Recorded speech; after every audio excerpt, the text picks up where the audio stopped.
La mécatronique, un mot qui paraît compliqué, pourtant on la trouve partout.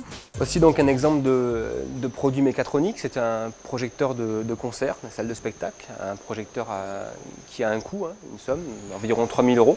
Et dans ces systèmes-là, on va trouver de la pluritechnologie, c'est-à-dire plusieurs technologies qui vont être intégrées au produit. De la mécanique, de l'optique, de l'électricité, de l'électronique, etc. Les élèves ici sont capables d'extraire par exemple de ce système un sous-ensemble microtechnique et d'en faire l'étude et l'analyse, qu'elle soit mécanique, optique, électrique ou électronique.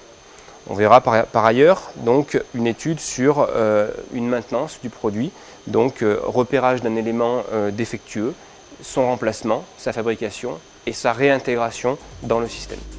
La mécatronique, c'est d'abord travailler sur l'informatique, puis sur l'électronique et enfin sur la mécanique de précision.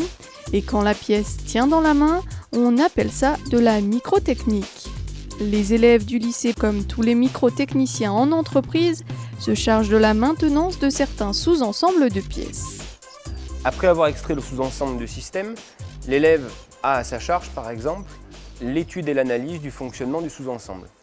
Si celui-ci est défectueux, eh bien, il va repérer l'élément défectueux, analyser le démontage pour accéder à cet élément, repérer le sous-ensemble, extraire le sous-ensemble et isoler la pièce. Ici, c'est une pièce mécanique qu'il devra donc refabriquer par un procédé d'électroérosion notamment, puis recontrôler et réintégrer dans le système. Donc le but sera de réintégrer cette nouvelle pièce dans le système, de remonter le sous-ensemble, puis il va réintégrer le sous-ensemble dans le projecteur donc, de concert et s'assurer de son bon fonctionnement en fonction même du cahier des charges initial du produit.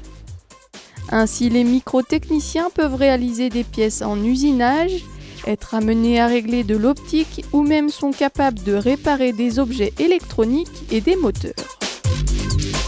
Il est donc logique que la robotique soit une activité parallèle à la mécatronique. En résumé, les microtechniciens se chargent de la réalisation de prototypes de pièces mécaniques de précision sur des machines d'électroérosion par exemple, de la conception assistée par ordinateur pour l'assemblage d'engrenages ou de micromoteurs, du contrôle et de la maintenance des pièces électroniques, optiques, mécaniques ou électriques.